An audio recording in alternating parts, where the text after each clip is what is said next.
Bonjour à tous et bienvenue dans cette nouvelle vidéo d'analyse on-chain. Je suis le prof Chen et ensemble, comme à notre habitude, nous allons observer les dynamiques et les tendances de fond du marché des crypto-monnaies, mais surtout de Bitcoin aujourd'hui, en nous posant la question suivante. Qu'attendre de l'année 2023? Cette question, elle prend un contexte particulier, on est déjà quasiment à la moitié de l'année 2023, mais comme vous avez pu le voir, en fait, l'année 2023, elle a été relativement haussière dans son ensemble, mais elle a été aussi relativement indécise et des fois même très très peu volatile, avec des moments de très très grande indécision. Alors que nous quittons le territoire du bear market, avec le bottom du bear market que nous avions connu en novembre 2022, et que nous transitons tranquillement vers ce qui pourrait s'apparenter comme le début d'un bull run, la question était de se demander ce que nous pouvons attendre du reste de l'année 2023, sachant que nous sommes dans un contexte qui est un peu indécis, qui est un peu flou, il y a beaucoup de choses qui se passent au niveau de la régulation, au niveau du marché, on a une spéculation qui est très élevée, on n'arrive pas à passer au-dessus des 30 000, bref. On va essayer de prendre un peu de recul sur l'action de prix récente pour vraiment prendre un pas de côté et regarder historiquement comment est-ce que le marché a tendance à se dérouler et quels sont les signaux à long terme qu'on peut avoir en ce moment.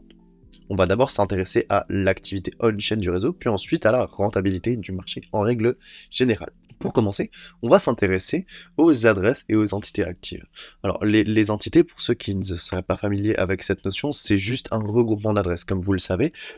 si j'utilise la blockchain de Bitcoin, je peux utiliser une adresse, je peux utiliser deux adresses, je peux utiliser 50 adresses si j'en ai envie. Donc, Glassnode utilise des algorithmes de regroupement et des étiquettes particulières pour essayer de regrouper les adresses qui appartiennent à une même entité, histoire de réussir à avoir un meilleur signal, une représentation plus fidèle possible de l'activité sur le réseau Bitcoin. Donc là, en rouge, ce que vous voyez, ce sont bien les entités actives, qui sont du coup moins nombreuses que les adresses actives, évidemment, puisqu'on va regrouper plusieurs adresses pour arriver à une entité. Alors, dans l'ensemble, ce qui est intéressant, c'est que l'activité des participants, en général, elle est rythmée, bien évidemment, par les cycles du marché du Bitcoin, en fait, évidemment, du prix du Bitcoin. Ils oscillent entre des pics d'activité très intenses durant les phases avancées des bull market, avec vraiment des pics d'activité qui montent très très haut, on peut le voir en 2017, on peut le voir aussi en 2021, et on a aussi des périodes d'activité qui sont plus réduites durant les bear markets. Mais dans l'ensemble, on se rend compte que l'activité, elle, augmente. Si on regarde par exemple, en mars 2013, on avait à peu près 27 000 entités actives sur le réseau. Aujourd'hui, on a à peu près 280 000 entités actives sur le réseau chaque jour, donc on a fait quand même un joli x10 en l'espace de 10 ans, donc c'est quand même considérable. C'est important de voir que l'activité des entités, elle est en croissance, mais pas seulement sur le long terme, elle est aussi en croissance sur le court terme. Si on regarde, si on prend l'ensemble des années 2020 à 2023, on se rend bien compte qu'on a eu une croissance notable de l'activité jusqu'à un certain stade où, hop là, tranquillement pas vite, l'activité a commencé à chuter, ce qui nous indiquait déjà qu'on pouvait arriver dans un domaine de bear market alors que le prix commençait à stagner au niveau des 60 000 $, donc c'était déjà un signal précurseur que le bull market était en train de toucher à sa fin. Il y avait d'autres signaux qui nous permettaient de nous indiquer cela, mais c'était un des signaux principaux de l'activité on-chain qui, avant même l'analyse technique qui du coup nous aurait signalé un bear market au niveau de novembre 2021, on savait déjà grâce à l'analyse on-chain qu'on pouvait être au niveau d'un bear market, ou du moins d'un retournement de la tendance haussière vers une tendance baissière,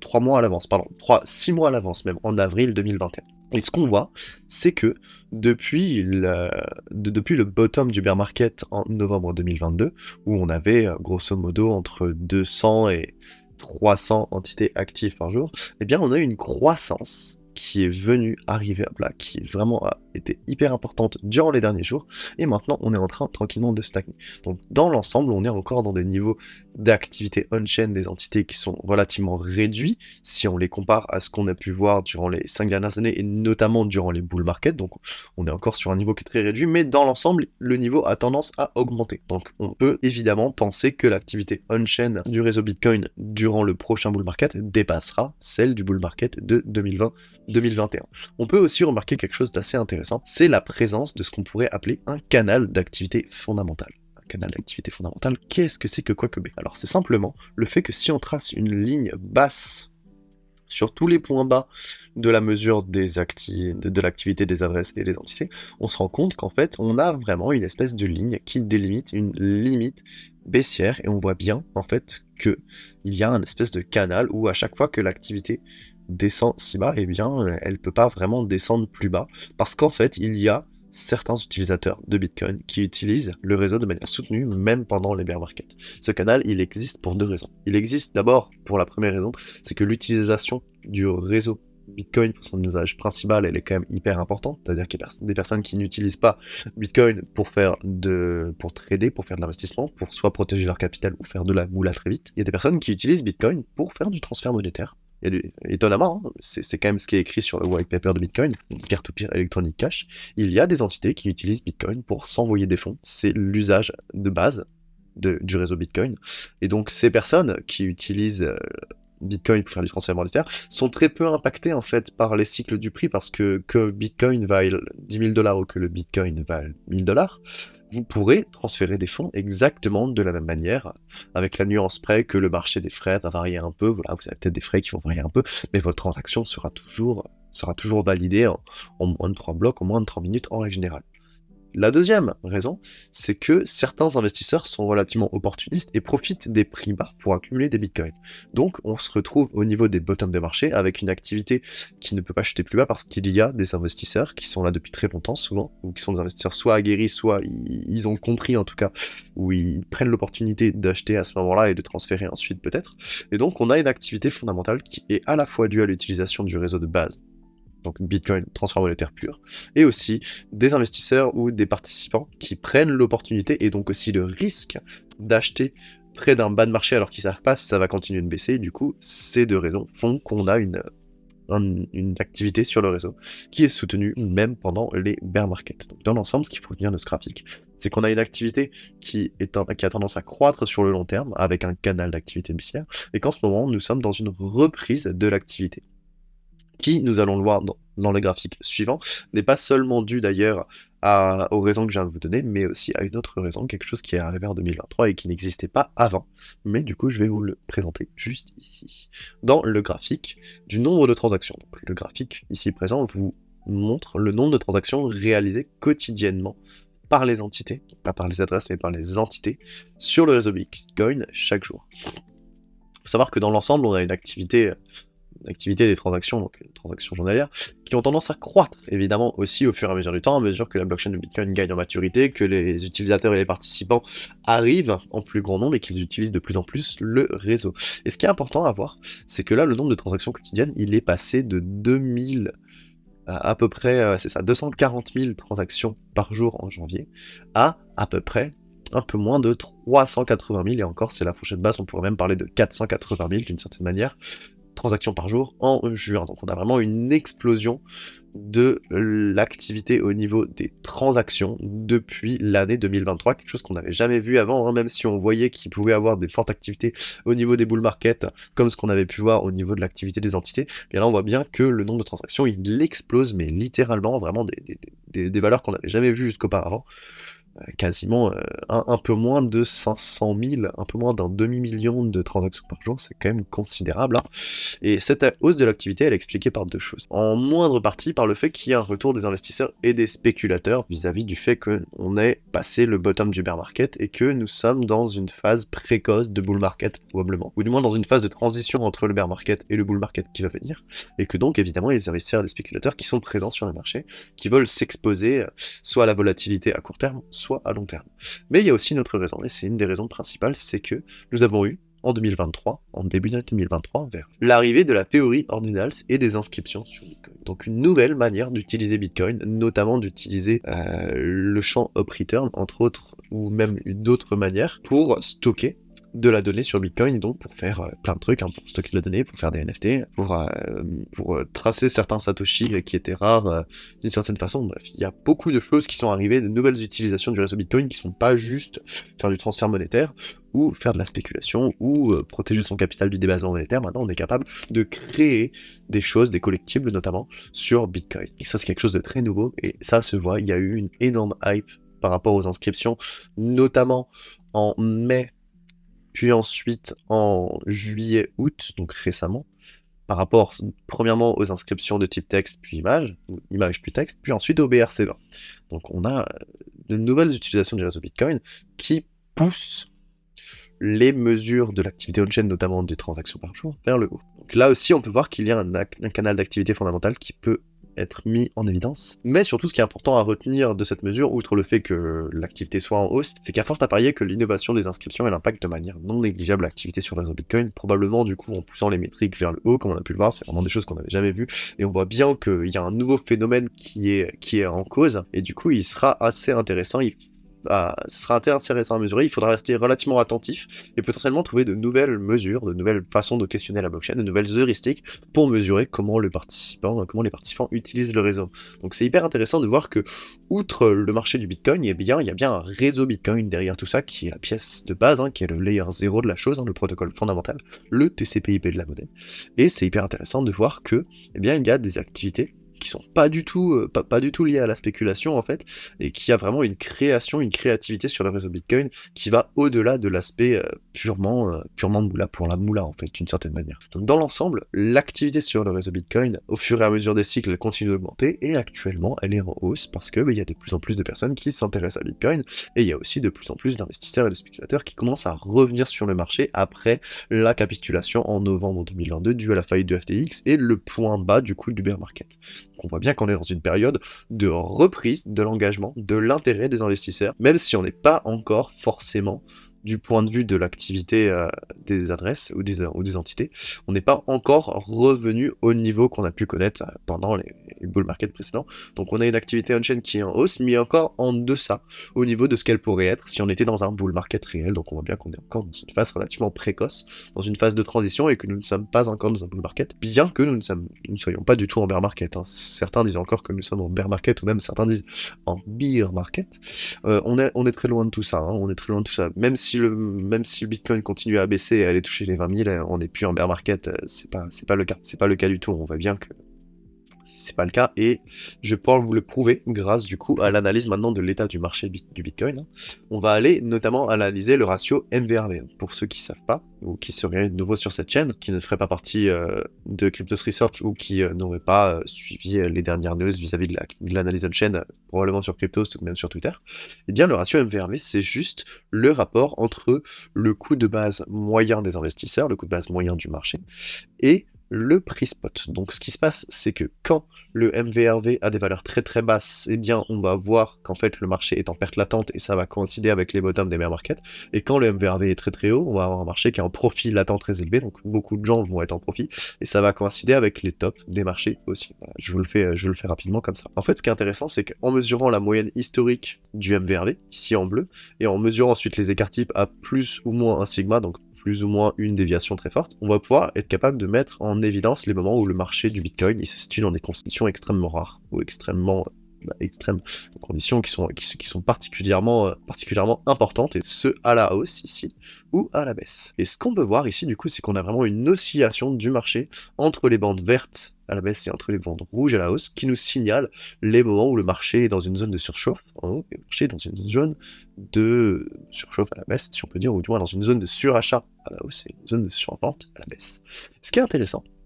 ici, c'est qu'après la capitulation de novembre 2022, on voit bien qu'on était au niveau d'un bottom parce qu'on était, la valeur du MVRV était en dessous d'une déviation baissière extrême, ce qui était quand même considérable, et bien on a eu une reprise rapide qui a du coup occasionné une forte réalisation de profit dans les mois qui ont suivi. Donc on voit bien qu'on a une reprise, hop là, très rapide, qui est très très facilement apparentable à celle qu'on a connue en 2019. On voit bien qu'ici on est dans un bottom, ça stagne un peu, on a peu de volatilité, et hop là, d'un coup on repart. Et c'est exactement ce qui s'est passé en novembre 2022. En novembre 2022, on a le Bitcoin qui a chuté des 20 000 pour descendre vers les 16 000 avec la faillite de FTX. On a stagné pendant tout le mois de décembre, et hop là, dès janvier, on a eu une super hausse, vraiment une hausse très rapide avec beaucoup de volatilité haussière. Beaucoup d'investisseurs qui avaient parié à la baisse, qui avaient shorté, qui se sont fait liquider d'ailleurs, notamment, ce qui avait catalysé le prix à la hausse, et on est revenu. Par contre, on voit bien que si ce rétablissement du marché, il rappelle la reprise de 2019, eh bien l'intensité de la hausse de 2023, elle a quand même été beaucoup plus modérée. On voit bien qu'ici,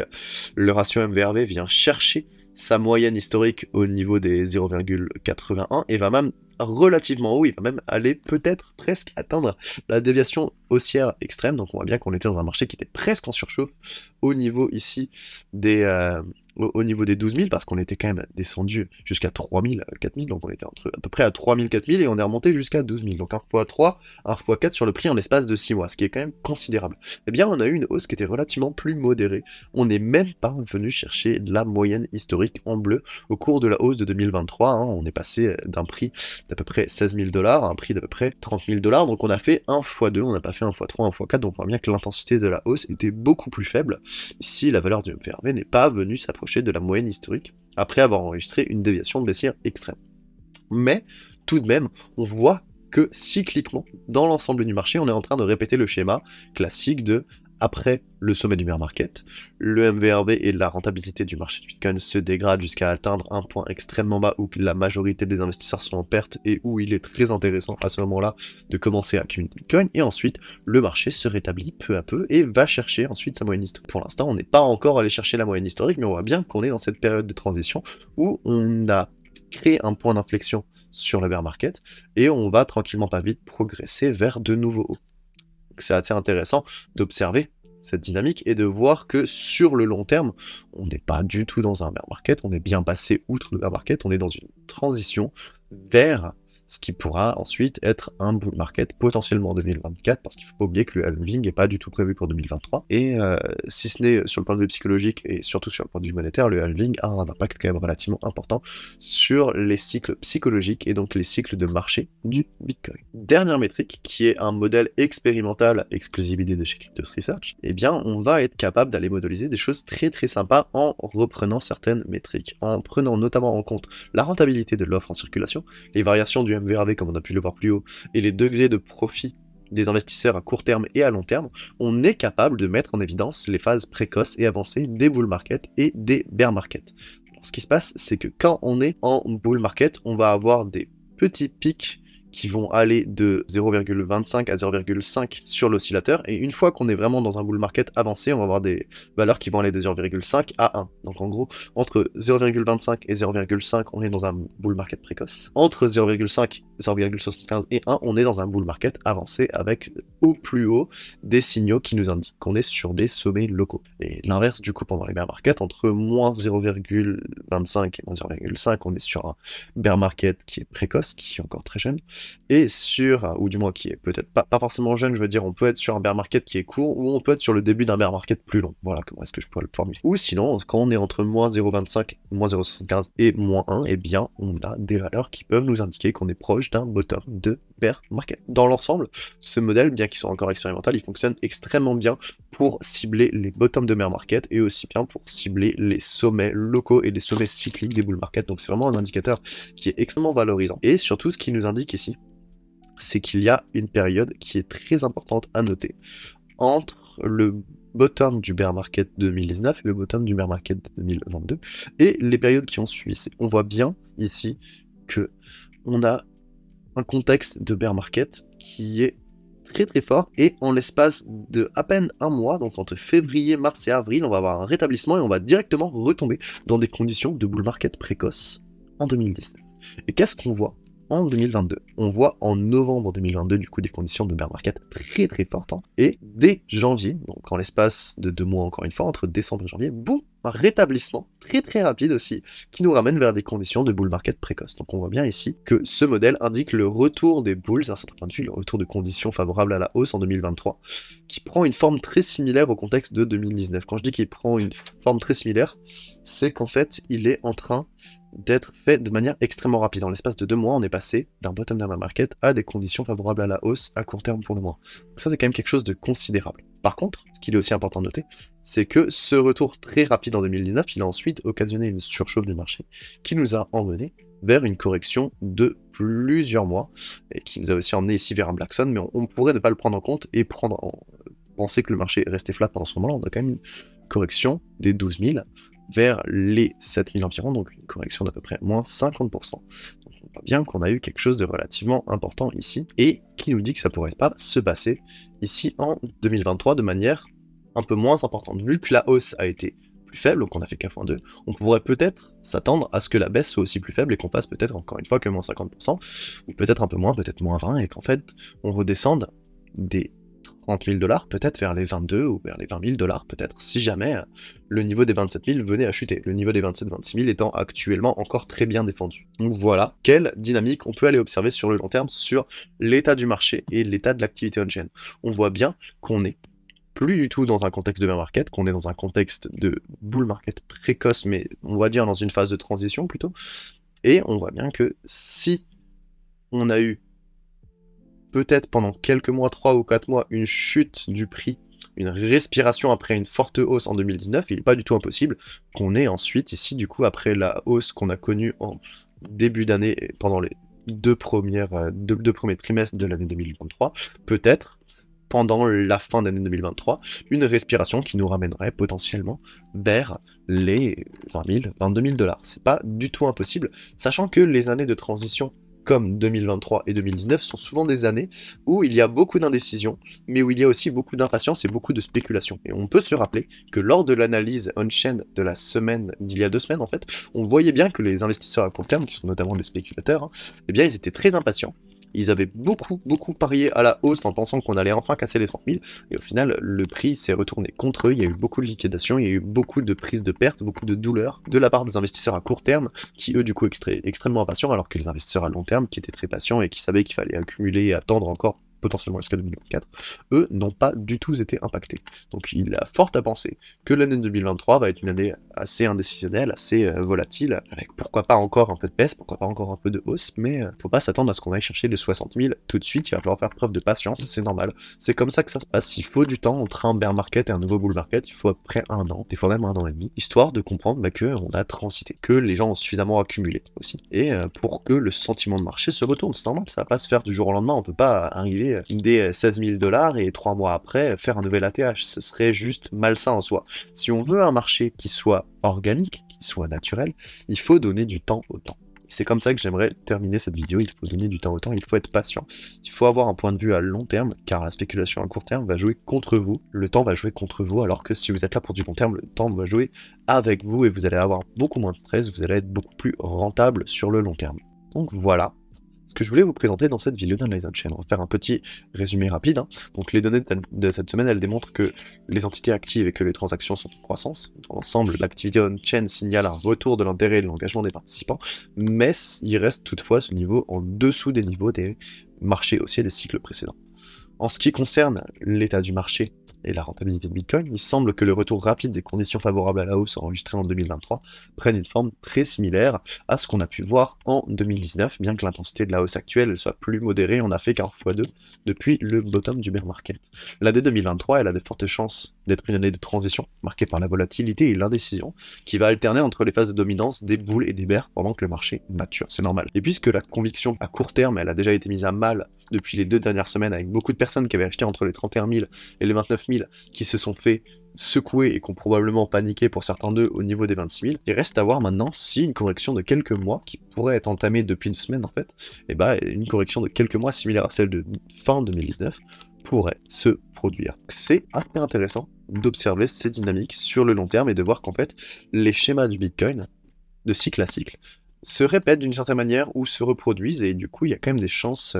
assez importantes qu'on ait une correction encore pendant les prochains mois. Évidemment, si on venait à casser les 30 000 dans les semaines à venir, ce scénario serait totalement invalidé. Mais comme nous sommes dans une année de transition, il est très difficile de prédire ce qui va se passer dans les prochains mois. Autant on peut avoir une certitude relativement, ou du moins une conviction assez importante sur le long terme, en sachant qu'en 2024, 25, 26, on va avoir un nouveau bull market et probablement des prix plus élevés, on va dépasser les 100 000. Autant sur l'année 2023, comme on est sur une année de transition, il y a beaucoup d'indécision, beaucoup de volatilité,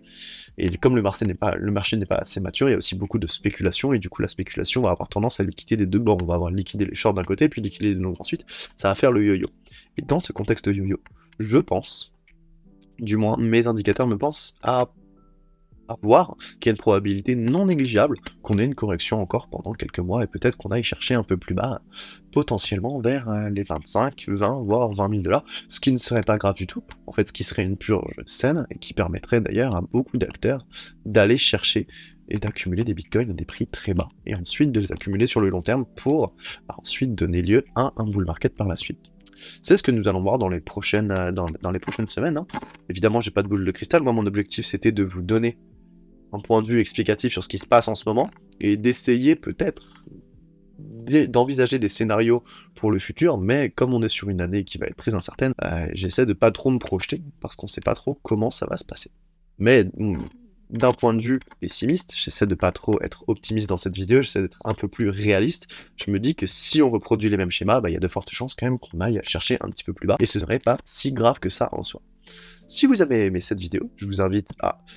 aller lire le petit thread sur Twitter qui explique en détail ce que j'étais en train d'expliquer ici. Évidemment, vous avez aussi l'analyse publique qui est disponible sur le site de Cryptost. Vous pourrez retrouver, en vous abonnant et en activant la cloche, toutes les vidéos d'Analyse On-Chain dans la playlist Analyse On-Chain de la chaîne YouTube de Cryptost. Et pour ceux qui veulent aller plus loin, qui cherchent un peu plus d'accompagnement, qui veulent apprendre l'Analyse On-Chain, ou qui voudraient même avoir de l'accompagnement vis-à-vis de leur prise de décision ou de leur éducation au niveau des crypto-monnaies, que ce soit sur le côté fondamental ou sur le côté applicatif, eh bien, je vous invite à nous rejoindre chez Cryptos Research.